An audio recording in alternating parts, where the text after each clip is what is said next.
What the Galaxy Never Knew. The Horrors I Saw in Human War Zones. Part 1. The Observer Who Volunteered. Varethsol had lived for 240 years, and in all that time he had never once volunteered for anything dangerous. He was a diplomat, a thinker, a writer of careful words and long reports. He sat in clean rooms and talked to important people and made sure that wars did not start. That was his work, and he was good at it. So when the Galactic Concord asked for a volunteer to travel into a human war zone and observe the conflict between humanity and the Kraven Collective, most of his colleagues looked away. They studied their data tablets. They coughed quietly. They suddenly had very important things to do in other rooms. Varethsol raised his hand. He could not explain it, not fully. But he had been reading human files for 11 years. Every report said the same things. Humans were emotional. Humans were loud. Humans made decisions based on something called gut feeling, which no Ythrani scientist had ever been able to properly translate. They were considered a minor species. Interesting in the way a strange insect is interesting, but not worth serious concern. But something in those files always felt incomplete, like a book with the last chapter torn out. He wanted to see for himself. The Concord approved his request and assigned him official status as a neutral observer. He was given a small translation device, a recorder, a gray uniform with a Concord emblem on the chest, and very clear instructions. Do not interfere, do not engage in combat, do not form personal attachments, and file a report every 72 hours without exception. He memorized the instructions and then boarded a transport vessel headed for human space. The first human he met properly was Captain Dale Mercer. Mercer was waiting at the docking bay on the military station above a planet called Harrow's Point. A flat, quiet, agricultural world that smelled, according to his environmental sensors, of soil and something the humans called rain. Mercer was a tall man, not especially broad, with short dark hair that had gone gray at the sides. He looked like someone who had seen a great many things and decided not to talk about most of them. He shook Varethsol's hand, a human greeting gesture involving a firm grip, which Varethsol had practiced in advance but still found slightly alarming, and said, "Welcome aboard. I'm glad to have you." He did not look particularly glad. But Varethsol had learned that this was not necessarily a bad sign with humans. Mercer explained the situation plainly. The Kraven Collective had been pushing against human border systems for 3 years. Small incidents, mostly. A supply ship here, a border outpost there. 2 weeks ago, they had crossed a line the humans called non-negotiable and destroyed a civilian transport carrying 412 people. The United Earth Defense Force had formally declared the conflict a war 48 hours later. Varethsol asked what the humans hoped to achieve. Mercer looked at him for a moment. "We want them to stop," he said, simply. Varethsol recorded this. He was not sure what to do with it yet. He was introduced to the rest of the team that evening in the station's main mess hall. Lieutenant Kara Simmons was the first to speak to him directly. She was younger than Mercer, perhaps 30 years old by human calculation, with sharp eyes and the kind of face that suggested she found most things faintly amusing, including him. She asked him if he had ever eaten human food. When he said no, she placed a bowl of something orange and steaming in front of him and said, "Start with that. It won't kill you." Then she walked away before he could ask what it was. He tasted it carefully. It was, despite his apprehension, quite good. Staff Sergeant Lou Payne sat across from him and introduced himself without being asked. He was a large man who seemed to take up more space than was mathematically reasonable for one person, and he had a battered paper notebook on the table beside his food, which struck Varethsol as unusual in an age of digital recording. Payne explained, without any embarrassment, that he wrote letters home to his family in it. When Varethsol asked why he did not simply send digital messages, Payne shrugged and said, "Writing it out makes it feel more real." Varath wrote this down in his own recorder. What followed in those first few days before the conflict intensified was, by any objective measure, confusing to him. The soldiers did not behave the way his files predicted. He had read that wartime created anxiety in human populations. He had expected to find a tense, frightened group of people counting down to catastrophe. Instead, he found something very different. In the evenings, groups of soldiers played card games and argued loudly about the rules. They traded food from their meal rations like it was currency. Two soldiers got into a spirited disagreement about whether some sports team from a place called Pittsburgh deserved something or other, and three other soldiers immediately joined the argument, even though none of them seemed to care much about the original point. There was laughter, constant, baffling laughter, even on the night when the first long-range Kraven signal was detected and it became clear the enemy was closer than expected. A young private named Sam Cole, 22 years old, barely past what humans called adulthood, was playing a card game when the alert sounded. He set his cards face down on the table in an orderly way, as though he fully planned to return to them, and began putting on his equipment without being told. Varath watched this and felt something he could not immediately name. He filed his first 72-hour report that night. It was professional, detailed, and completely accurate, but sitting alone in his assigned bunk room afterward, he found himself going back over the day's observations in a way that was not quite professional. He kept returning to the image of Sam Cole setting those cards down so carefully, of Lou Payne writing letters he rarely sent, of Kara Simmons handing him food before he could say he was afraid to try it. The Yathrani were not an emotional species. They did not form bonds quickly. They reasoned, they evaluated, they decided. Varath had always considered this one of their great strengths. But that night, alone in his small room with the hum of the station around him, he added a personal note to the bottom of his official report. It was only 2 sentences, and it was the first time in his career that he had added anything personal to an official document. It read, "The humans are preparing for a war they may not survive. They appear, nonetheless, to be perfectly themselves. I am not certain what to make of that." He turned off his recorder and lay in the dark, listening to the sounds of the station, and somewhere down the corridor, the faint sound of someone laughing at something. It took him a long time to sleep. What the galaxy never knew. The horrors I saw in human war zones. Part 2. What patience looks like. When it breaks, the Kraven attack came at night. Varath was awake when it happened, as sitting at his small desk and reviewing the previous day's notes, when the station's alarm system went off so loudly that he knocked his recorder off the desk and nearly fell out of his chair. Within seconds, the corridor outside his room was filled with the sound of boots on metal flooring, fast, purposeful, and utterly without panic. He pressed himself against the wall of his room as the door slid open and Kara Simmons looked in. She was already fully dressed in her field gear, her hair tied back, a rifle slung over her shoulder. She looked at him the way someone looks at a guest who is still in pajamas when the house is on fire. "Get your recorder," she said. "Stay close to me. Do not run ahead. Do not fall behind." He grabbed his recorder. He followed her. What Varath saw in the next 18 hours would take him 4 full days to write up properly, not because the events were complicated, but because he kept stopping and staring at his own words, unable to believe he was describing real things. The Kraven had struck Harrow's Point directly.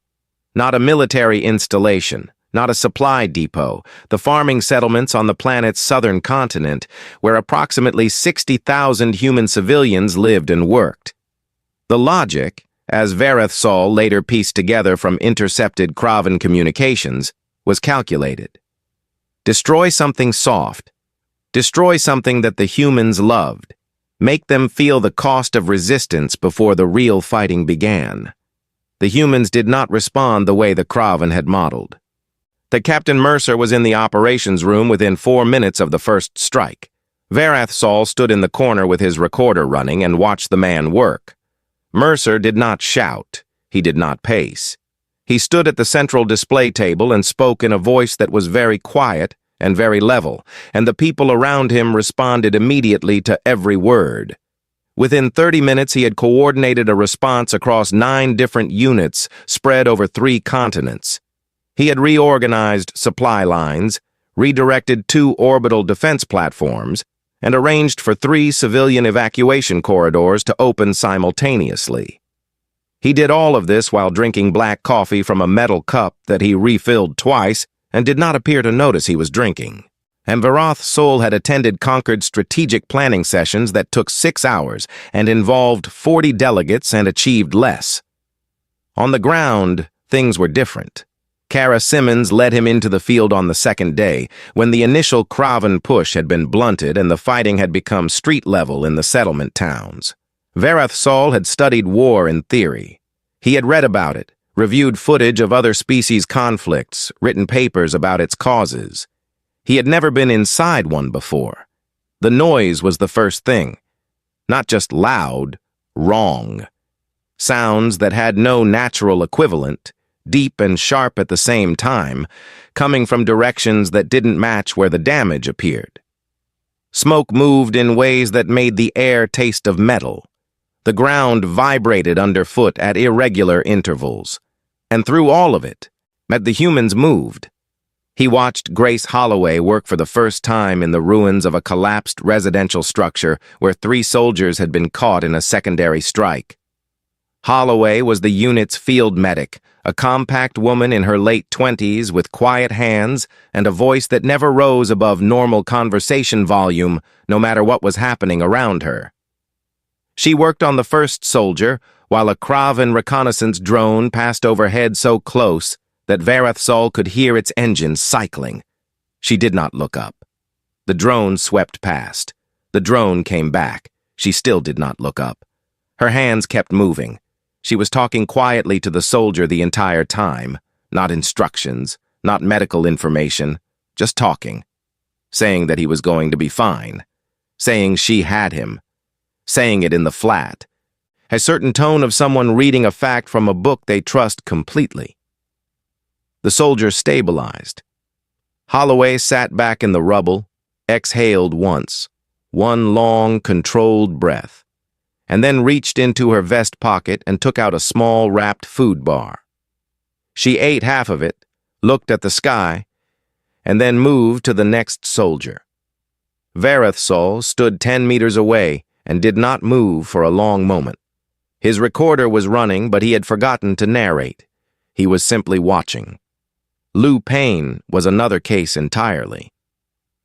During the 3rd day of fighting, Payne took shrapnel from a fragmenting Kraven munition along his left forearm. Varath Sol saw it happen, saw the flash, the spray of debris, saw Payne stumble and catch himself against a wall. The wound was real, bleeding, clearly painful. A medic moved toward him immediately. Payne waved the medic off, not rudely. He simply shook his head, said, "Tape it up. I've got 6 people who need me moving," and held out his arm for the medic to wrap. The medic wrapped it without arguing, which suggested, Varath Sol noted, that this was not an unusual negotiation. Payne kept his squad moving for the next 6 hours. He made jokes the entire time, not good jokes necessarily, but jokes. His soldiers laughed at them. Varath Sol filed an unscheduled report to the Concord that evening. He had never sent an unscheduled report in his career. The Concord's protocol office would be confused and perhaps slightly annoyed. He sent it anyway. The message was short. It said, "Initial Kraven strategy, to break human morale by striking civilian targets, has failed. I'm observing the failure directly. The Kraven modeled human behavior based on pain tolerance and resource logic. They did not account for what happens to these creatures when they are angry. I am not sure the Kraven had a category for it. I am not sure I do either." He paused before sending it. Then he added one more line. "I want to be very clear in this report. The humans are not reckless. They are not suicidal. They are not operating without fear. I have seen the fear on their faces clearly enough. What they appear to have is an ability to carry the fear with them and keep moving anyway. I have no equivalent for this in Ythrani psychology. I will continue to observe. He sent the report. Outside, the sounds of the conflict continued. Somewhere in the settlement below, a human unit was retaking a block that the Kraven had occupied that morning. As Vareth Sol could track the progress on the station's lower display systems, block by block, building by building, the markers moved forward. Slow, steady, unstoppable. He sat at his desk for a long time afterward and did not write anything. He just sat there, listening to the sounds of a species that had just been hit as hard as the Kraven knew how to hit something, and was responding by pushing forward.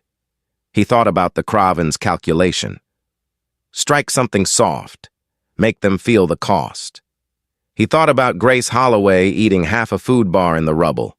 He thought about Lou Payne saying, "Tape it up. I've got people who need me." The Kraven, he decided quietly, had made a very serious mistake. Not a tactical one. Not a strategic one. A fundamental one. They had assumed that hurting humans would make them stop, and they had never considered that it might simply make them remember why they started. What the galaxy never knew. The horrors I saw in human war zones. Part 3. The mathematics of human stubbornness. By the third month, the war had changed. The Kraven Collective had adjusted their strategy twice already. Their first approach, the civilian strikes, had failed. Their second approach, a coordinated push across multiple human border systems at once to stretch the defense forces thin, had also failed. Mostly because the humans had done something that the Kraven's war models had not predicted. They had shared resources voluntarily, without being asked, and without waiting for a chain of command to authorize it. Units on opposite sides of a continent had reorganized themselves overnight, pooling what they had, in filling in the gaps on each other's lines the way water fills in the low parts of uneven ground. The Kraven's analysts, Vareth Sol learned later from captured communications, had flagged this behavior as a system error. They had run the numbers again, found the same result, and labeled it an anomaly. They had not updated their models. This was also a mistake.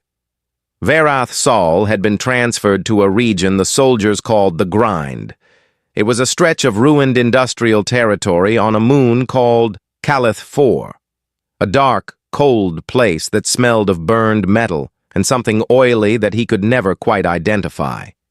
The structures here had been manufacturing facilities once. Now they were rubble with walls, and mazes of broken corridors and collapsed ceilings where the fighting happened face-to-face and the distances were short and the decisions were fast. This was where he met Commander Nina Yates. Yates was 43 years old.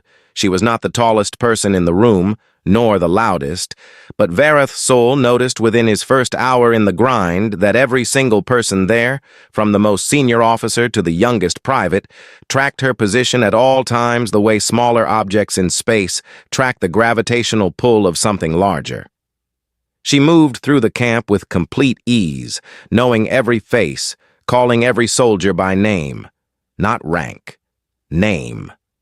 When Vareth Sol was introduced to her, she shook his hand, looked at him directly, and said, "Glad you're here. The more people who see this clearly, the better." He was not sure, in that moment, whether she was referring to the war or to something larger.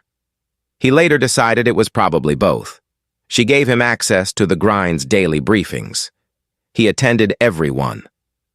What he observed over the following weeks slowly rearranged something in how he understood human warfare. Not the mechanics of it, but the meaning of it. In Ythrani society, and in most conquered species, war was fundamentally a calculation. You weighed costs against gains. You identified the point at which further fighting made no logical sense and you stopped. There was a threshold. Every rational species had one. Humans appeared to have a threshold too, but it did not work the way he had expected. For most species, the threshold was tied to resources. soldiers, weapons, territory, energy. When those dropped below a certain point, the calculation changed and the fighting stopped. For humans, the threshold seemed to be tied to something else entirely, something that did not decrease when soldiers fell, something that actually appeared, in many cases, to increase. He recorded his observation carefully. When humans lost someone, they did not lose momentum. They transferred the loss into something else, something that moved forward. The clearest example came on the 41st day of his time in the grind. Sam Cole had been transferred to Calith 2 weeks earlier. Vareth Sol recognized him from the station, the young private who had set his playing cards down so neatly on the night of the first alarm. Cole had become, in the months since, something harder and quieter than the boy Vareth Sol had first observed. Not broken, just shaped differently. And Cole had one close friend in his unit, a soldier named Pete who had grown up in the same small town and who, by all observable evidence, was the person Cole talked to when he needed to say something he couldn't say out loud to anyone else. They were inseparable in the way that, Vareth Sol had come to understand, human soldiers sometimes became inseparable, bound not just by circumstance, but by the specific knowledge of having survived the same terrible things side by side. Pete was killed in a Kraven ambush on the morning of the 41st day. Vareth Sol was not present when it happened. He arrived at the scene 20 minutes later, when the immediate situation had been contained. He found Cole sitting against a wall in the gray light of Calith 4's dim sun, not moving, looking at nothing, and the expression on his face was one that Vareth Sol's translation systems could not categorize. It was not anger, it was not grief, exactly.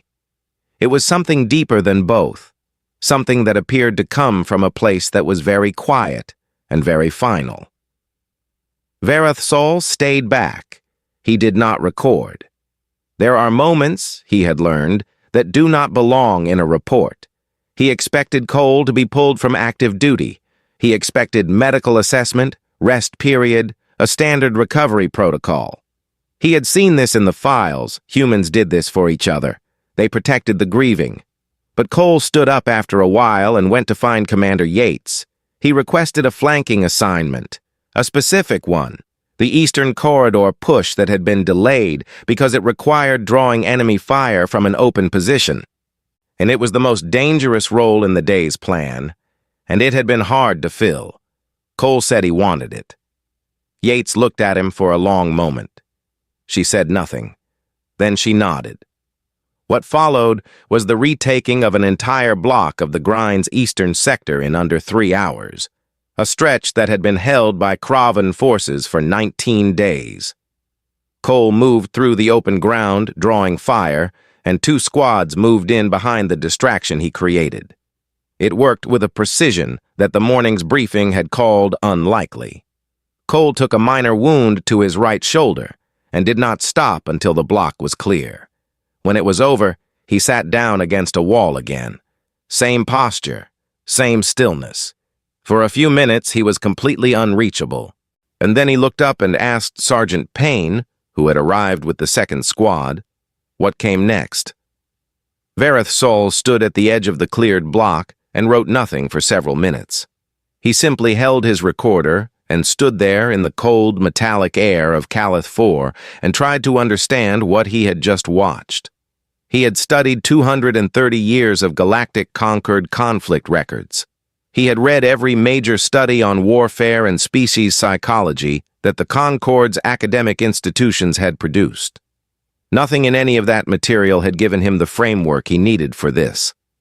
He sent his weekly report that night, and at the end of it, outside the standard formatting, he wrote, "They turn grief into momentum. I do not know how they survive themselves, but I begin to understand why their enemies do not." He paused, and then he sent it. What the galaxy never knew. The horrors I saw in human war zones. Part 4. When the galaxy sent help and realized it wasn't needed, the Concord's relief fleet arrived in human space on a Tuesday.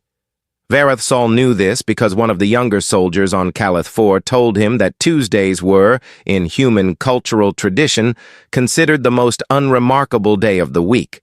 Not the beginning of things like a Monday, not the turning point like a Wednesday, just a day that existed without much ceremony. The soldier said this with the mild amusement that humans used when they knew something was slightly absurd and had decided to enjoy it anyway. The fleet was made up of 14 vessels from 6 Concord member species. There were medical ships, humanitarian transports, 2 diplomatic frigates, a manned, though it was not officially stated anywhere in the mission documentation, a pair of lightly armed Oronite escort cruisers. Officially, the fleet had come to support civilian recovery efforts on Harrow's Point and to offer Concord mediation services if both parties were willing to negotiate. Unofficially, Varethsol had received a private message from a colleague on the Concord Council 2 days before the fleet's arrival. The message was careful and diplomatic, as all internal Concord communication tended to be, but the meaning underneath was very clear. Several member species had reviewed the conflict's timeline and concluded that humanity was approaching the final stage of a losing war. The fleet was coming to help broker surrender terms before the complete collapse of human resistance made negotiation impossible. The Varethsol read this message in the Grind's briefing room, sitting at a metal table with a cup of something warm that Grace Holloway had given him without explanation. He read it twice. He put his recorder face down on the table. He sat quietly for a moment. Then he wrote back, very politely, that he believed his colleagues might wish to update their assessment before the fleet arrived. He said this as diplomatically as he could, which was quite diplomatically. What he meant underneath the careful words was, "You are about to be very surprised." He was right. The Concord's fleet admiral was a senior Oronite named Faris Dahl, an old diplomat, widely respected, who had brokered 17 ceasefire agreements across his career, and who carried himself with the particular careful gravity of someone accustomed to entering rooms where everything was already broken and leaving them slightly repaired. He was not arrogant. He was experienced, but experience, Varethsol had been learning, was only useful when the situation resembled something you had experienced before. Faris Dahl opened communication with the human military command, expecting to speak with people who were exhausted, depleted, and quietly grateful for intervention. Instead, Captain Mercer appeared on the transmission screen looking exactly as he had looked on the day Varethsol first met him, composed, unhurried, with a metal cup of coffee in his hand. He thanked Faris Dahl for the Concord's concern, and he said that the medical ships were genuinely welcome and that civilian evacuation support on Harrow's Point would be a great help. He said the humans were 6 days from the Kraven's primary staging world and expected to have the military situation concluded shortly. He said they would be happy to discuss peace terms after that point, at which time the humans would have a clearer sense of what to ask for. Then he asked if Faris Dahl had any questions. There was a pause on the transmission. Varethsol, who was standing just off-screen during the call and therefore visible to no one, watched Faris Dahl's face cycle through several expressions in quick succession. Confusion, recalculation, a kind of slow, dawning re-evaluation. He had come prepared to offer a lifeline. He had not come prepared to be told, politely but plainly, that the lifeline was not required. After the transmission ended, Faris Dahl turned to look at Varethsol, who had stepped into the room properly now that the call was over. The old admiral was quiet for a long moment. Then he said, in the careful tones of a man revising something he had believed for a long time, "We have made an error in how we classified them." Varethsol said simply, "Yes." Faris Dahl asked him how long he had known. Varethsol thought about Grace Holloway not looking up when the drone passed overhead. He thought about Lou Payne asking for his arm to be taped. He thought about Sam Cole setting his playing cards face down on a table in an orderly way before walking to get ready for a war. He said, "Quite early." The days that followed were the strangest of the entire deployment, and in a way that Vareth Sol had not anticipated. The fighting continued, grinding toward its conclusion. The Concord's medical ships moved into position above Harrow's Point and began coordinating civilian support. And Vareth Sol found himself serving, in an unofficial capacity, as a kind of translator, not of language, but of meaning.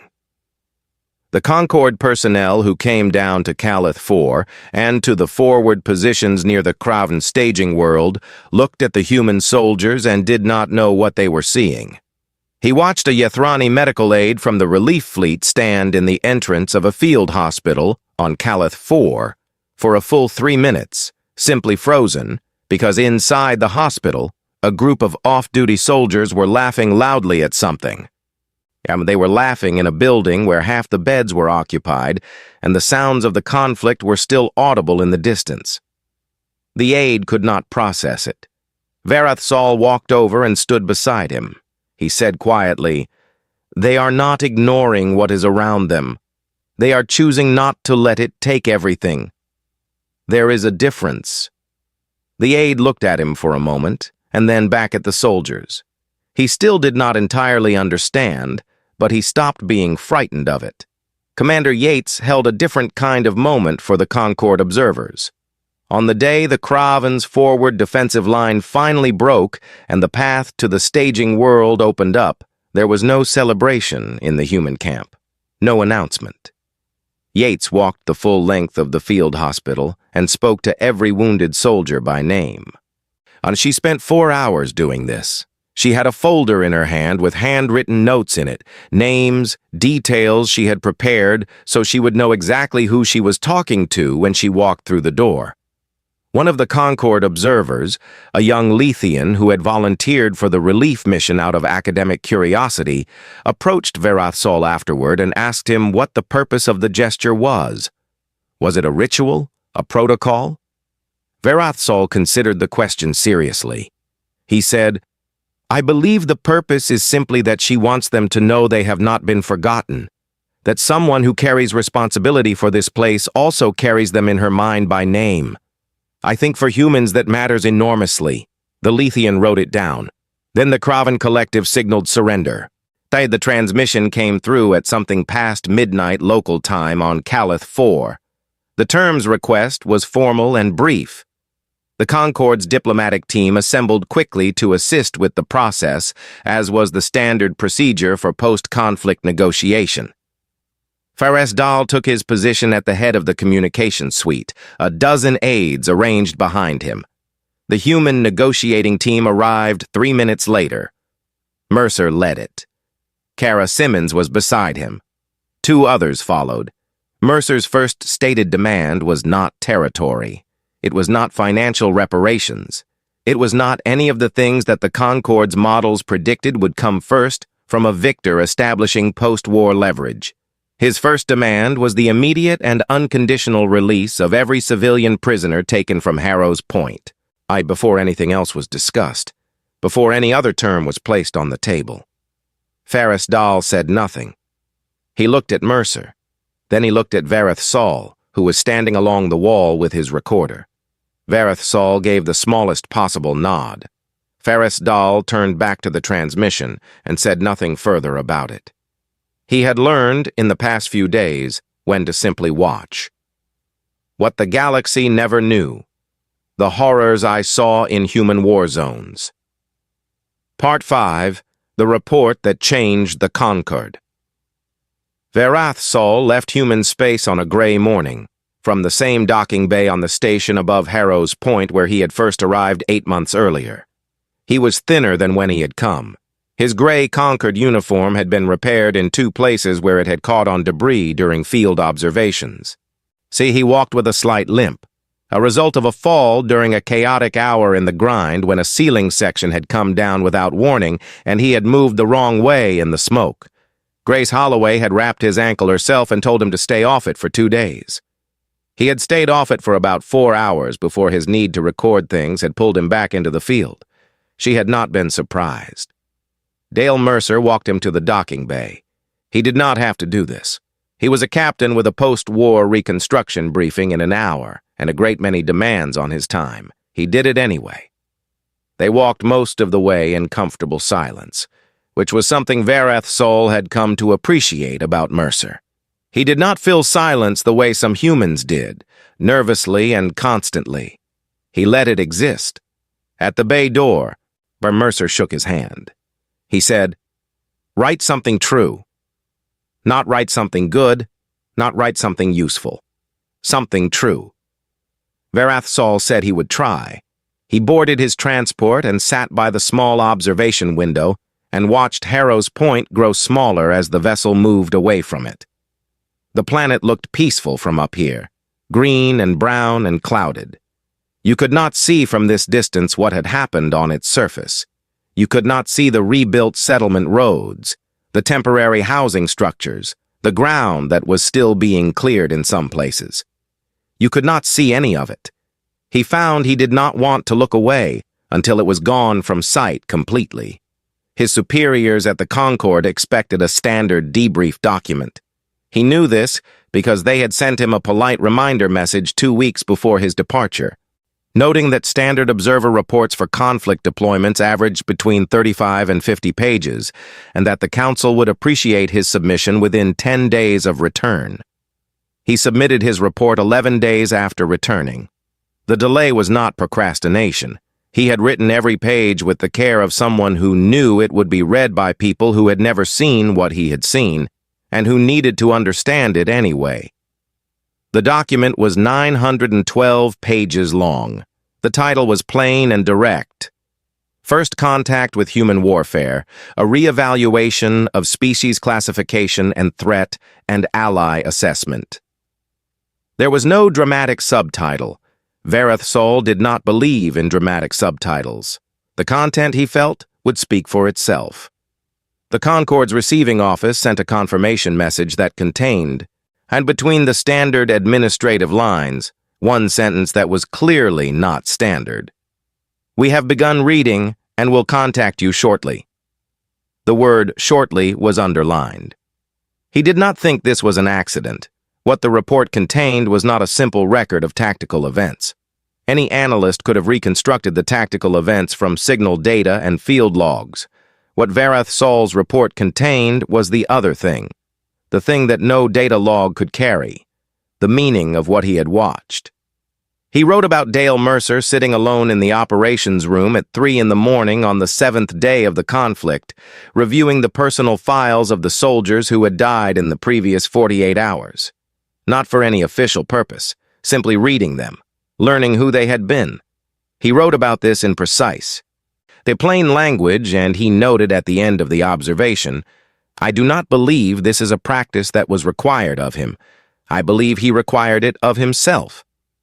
He wrote about Kara Simmons, who had stopped in the middle of a post-battle debrief, while people were still talking, while the room was still active, to help a young Yethrani aide from the Concord Relief Fleet carry a stack of supply crates that the aide was clearly struggling with. She had not been asked. She had simply noticed that someone needed help, and she had helped them. The aide had been frightened of humans for the entire deployment. After that, she was not. He wrote about Grace Holloway at length. He described the trench on the 3rd day and the drone overhead and her hands that did not stop moving. He described the way she spoke to patients, not at them, and not about them, but to them, directly, as though the most important thing in that moment was that they knew they were being seen as people and not as problems to be solved. He wrote, "I observed over many weeks that Holloway's medical effectiveness was not diminished by the emotional weight she carried. It appeared, instead, to be powered by it." He wrote about Lou Payne's notebook. He wrote about the letters that rarely got sent, and what Payne had told him about why he kept writing them anyway, that writing it out makes it real. He wrote about what that suggested, that humans did not move through their experiences passively. They processed them. They returned to them deliberately, held them up to the light, tried to understand them, even the painful ones, especially the painful ones. He wrote about Sam Cole.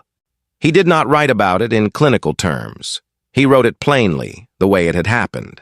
The ambush, the loss, the wall, the stillness, the request for the flanking assignment, the cleared block, the shoulder wound, the question of what comes next.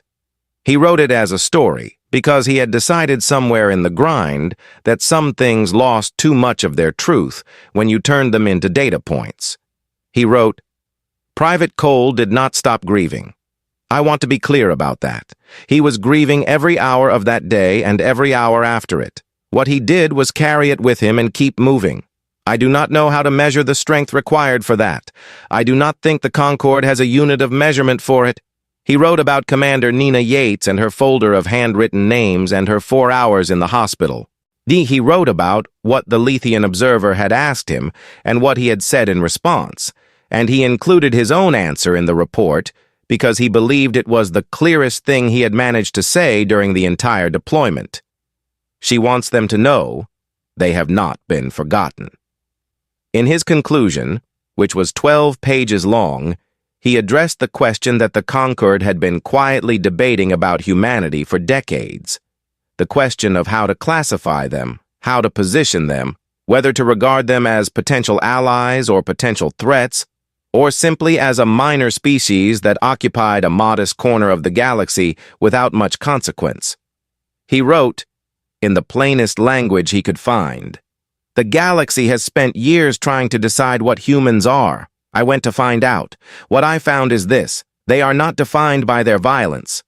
But though they are capable of great violence, they are not defined by their strength, though they are stronger than we accounted for. They are defined by the fact that when something matters to them, they do not let go of it. Not when they are tired, not when they are hurt, not when the cost becomes very high. They hold on. They hold on to each other, to the people they have lost, to the reasons they started. This is not a tactical observation. It is a fundamental one." He wrote the final line of the official report and then sat back from his desk. Then he opened his personal log, the private record he had kept separate from all official documentation. And he wrote something there that he had not been able to fit cleanly into any section of the formal report. It said, "I came to observe a war. I did not expect to learn what it means to endure. I arrived with a classification system and a set of assumptions and a belief that I understood what I was going to see. Because I had read about it, I did not understand it. You cannot understand it from the outside.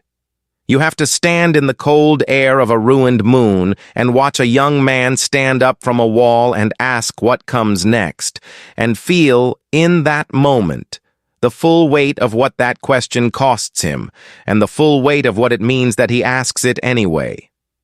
He paused. Then he wrote the last part. "I am not afraid of humanity. I think that is the thing I most need to record because I know that fear is what many in the Concorde feel and what they expect me to feel too. I do not. What I feel sitting here in the quiet of my office in Concorde space, is something closer to the feeling you have when you have been somewhere that changed you, and you are only now beginning to understand how much. I am going to request a follow-up assignment. I want to go back, not to observe the war. The war is over. I want to go back because I believe I am only at the beginning of understanding something, and I would like to continue." He closed the personal log. Outside his window, Concorde space was calm and quiet, and full of stars that had no idea what had been happening in a small corner of the galaxy for the past 8 months. He looked at them for a while. Then he stood up, straightened his repaired uniform, and went to submit the request.